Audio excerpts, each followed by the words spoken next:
Harlem, 1952. A man walks into the 32nd Precinct Police Headquarters at 135th Street and Amsterdam Avenue.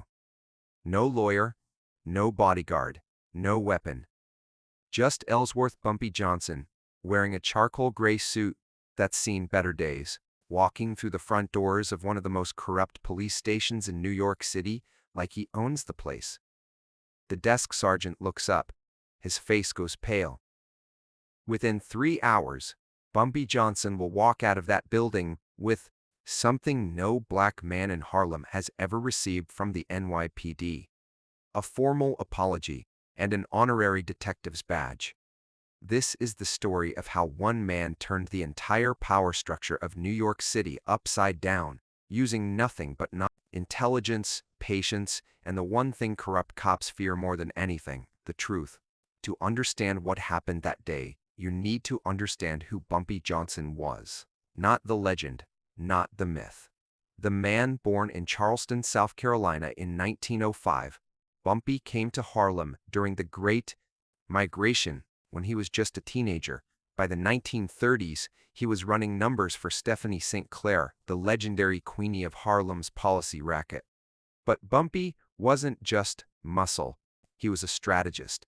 While other enforcers relied on violence and intimidation, Bumpy studied power. He read European history, studied military tactics, understood that real power comes from information and leverage, not fear. By 1952, he'd spent 11 years in various prisons: Sing Sing, Alcatraz, others, sent there by a system designed to break men like him. But prison didn't break Bumpy. It educated him. He came out sharper, smarter, more dangerous than when he went in. And he came out with a plan. The New York Police Department in the 1950s was a different beast than today. Corruption wasn't the exception. It was the standard operating procedure. Cops on the beat in Harlem took weekly envelopes from every numbers runner, every after-hours club, every business that wanted to operate without harassment. They called it protection money. The community called it extortion. The 32nd Precinct was the worst of them all. Captain James Harding ran it like his personal kingdom. He had 40 cops under his command, and every single one of them was on the take. They'd shake down legitimate businesses, plant evidence on anyone who complained, and beat confessions out of suspects in basement rooms where no one could hear the screaming. The black community in Harlem lived in constant fear of the police, not because the cops kept them safe, but because the cops were often more dangerous than the criminals. But here's what Captain Harding didn't know.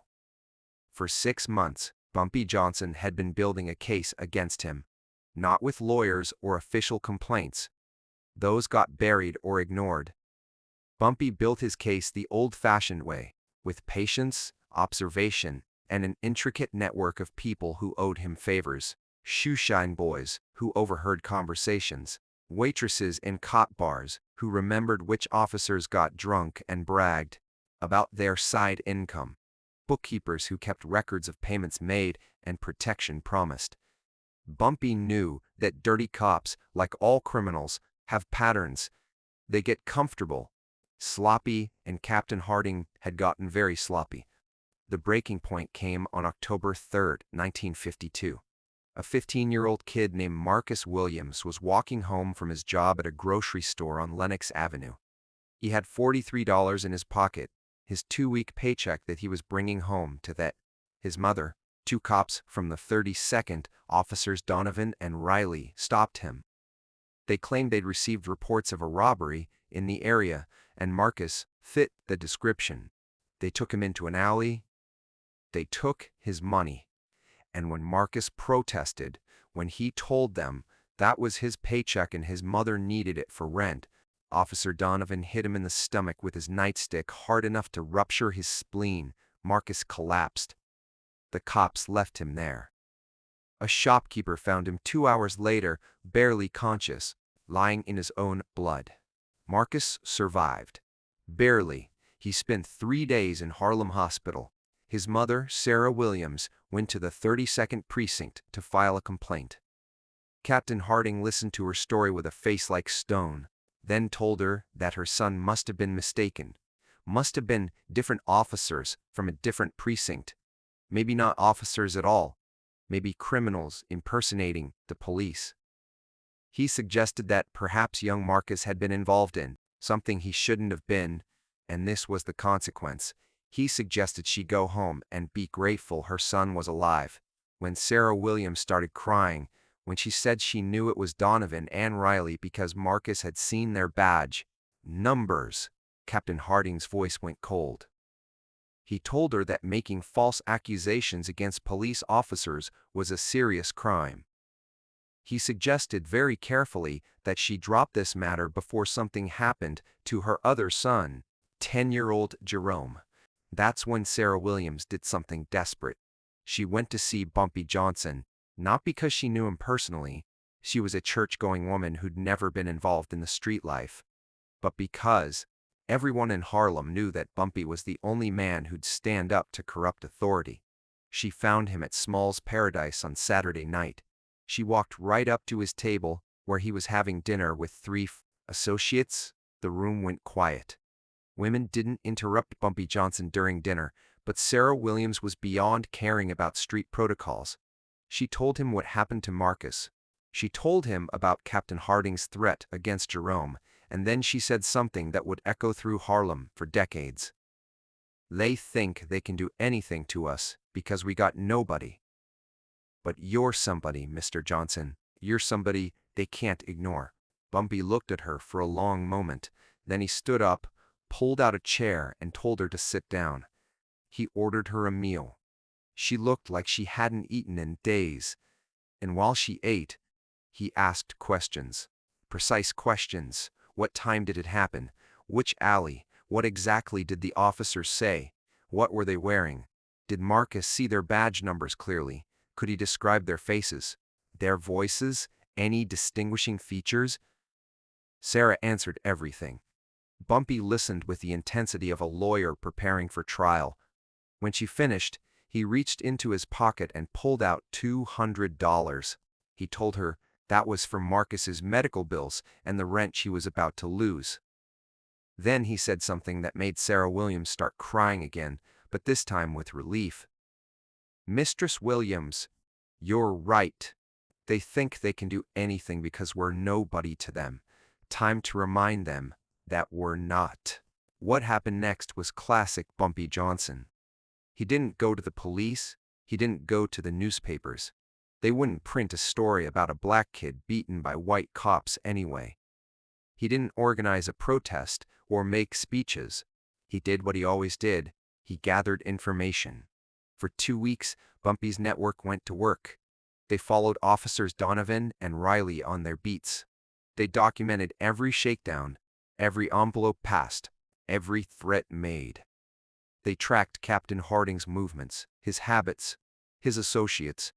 They discovered that Harding wasn't just taking bribes from Harlem businesses, he was running his own protection racket, squeezing legitimate operations for thousands of dollars a month. More than that, they discovered he was skimming from the NYPD evidence room, reselling confiscated drugs and weapons back onto the streets through a fence in Brooklyn. But Bumpy didn't just gather evidence. He gathered leverage. He discovered that Donovan was having an affair with the wife of a city councilman.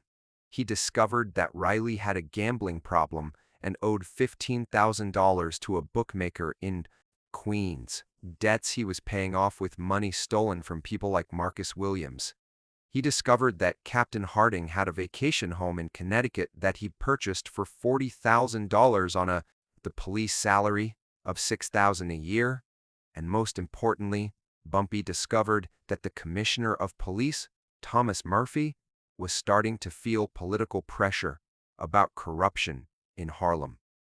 The mayor wanted results. The newspapers were starting to ask questions. Murphy needed to make an example of someone to save his own career. That's when Bumpy made his move.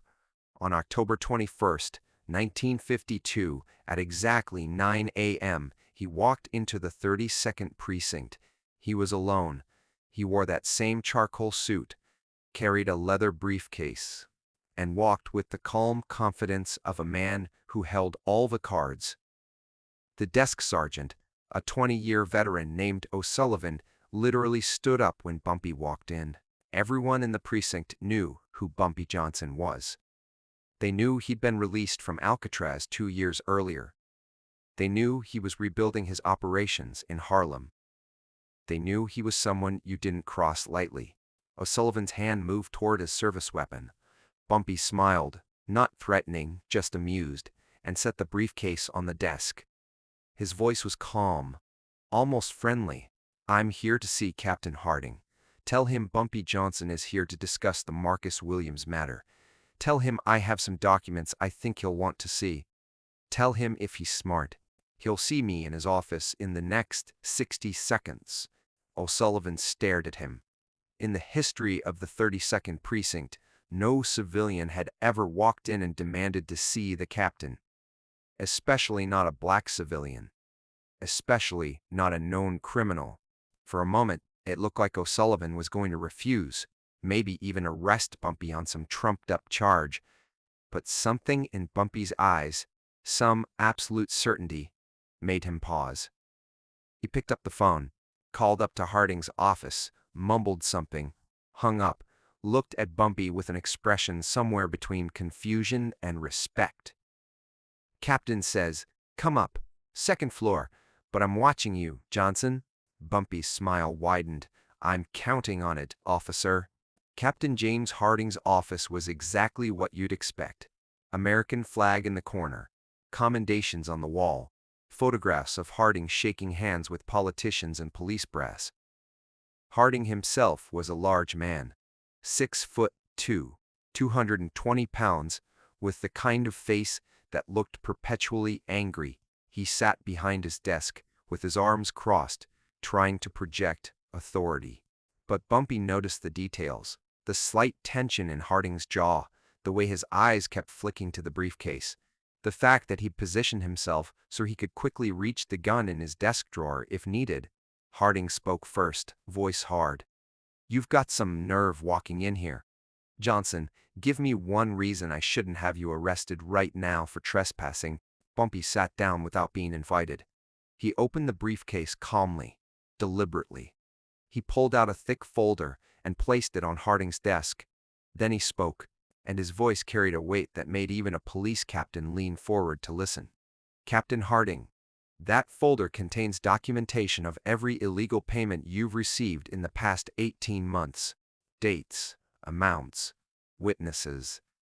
It contains photographs of your vacation home in Connecticut, the one you bought with money you couldn't have earned legally.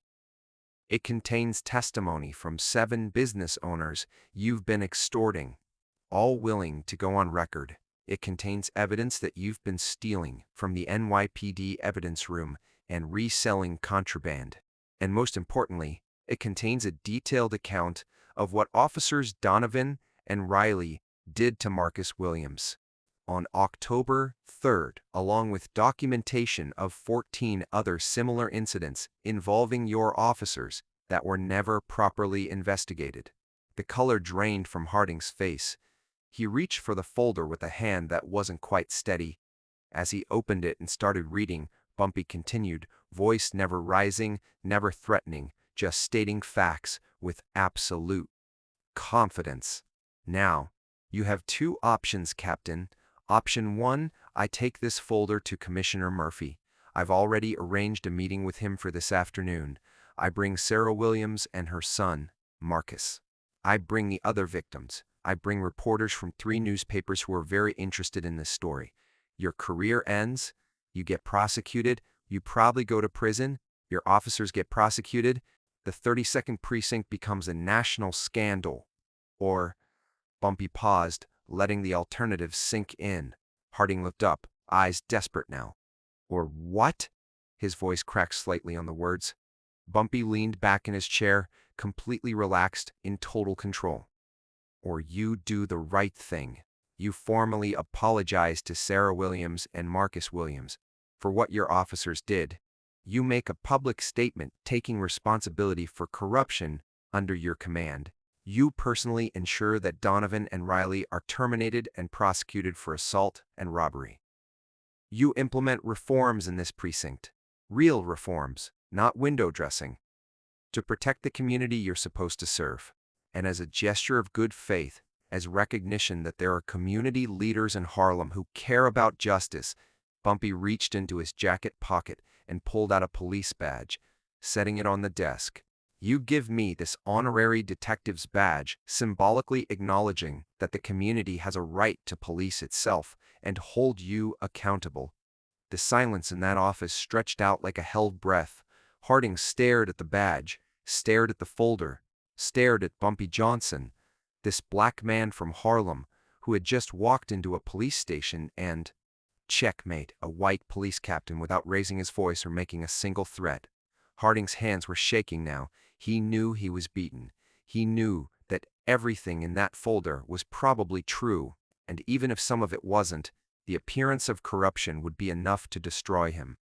He knew that Bumpy Johnson had spent months building this case, gathering evidence that would hold up under scrutiny, and most terrifyingly, he knew that if Bumpy had this much on him, there was probably more that hadn't been shown yet. Finally, Harding spoke, a voice barely above a whisper. "If I do this, the folder disappears." Bumpy shook his head slowly. "No, I keep the folder, insurance. But as long as you keep your word, as long as real change happens in this precinct, it stays private. Break your word." He didn't finish the sentence. He didn't need to. 2 hours later, Sarah Williams and Marcus Williams were sitting in Captain Harding's office receiving a formal apology. Harding's voice was stiff, mechanical, but the words were there. Admission of wrongdoing, acknowledgement of the pain caused, commitment to justice. Marcus, still weak from his injuries, just stared at the man who'd covered up his beating. Sarah Williams cried again, but these were different tears.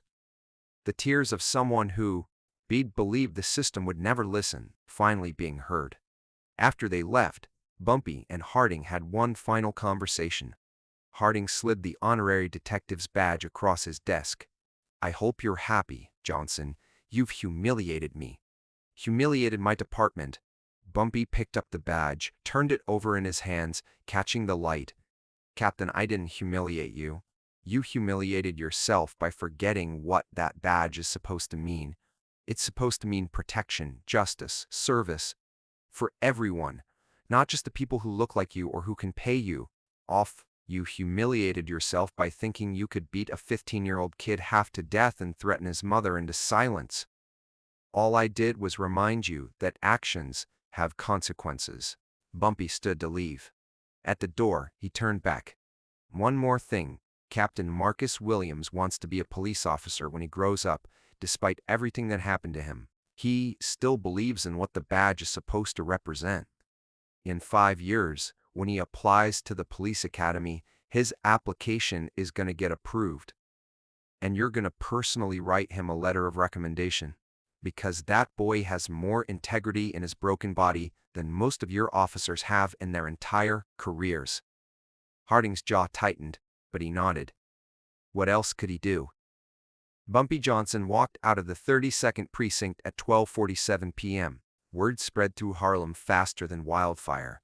The man had walked into police headquarters alone and walked out with an apology and a badge. It became instant legend. The aftermath rippled through Harlem for years. Officers Donovan and Riley were fired and prosecuted. Both served time for assault and robbery. Captain Harding implemented reforms. Community oversight boards, complaint procedures that couldn't be buried, requirements for officers to live in or regularly engage with the communities they policed. Some of it was genuine. Most of it was self-preservation. But it was more than had existed before. And Marcus Williams, true to Bumpy's prediction, he applied to the police academy. In 1957, he got accepted. Captain Harding, true to his word, wrote the recommendation letter. Marcus became one of the first black detectives in the NYPD. spending 30 years fighting the corruption he'd experienced firsthand. He kept a photograph on his desk throughout his entire career. Young Marcus standing next to Bumpy Johnson, both of them holding that honorary detective's badge.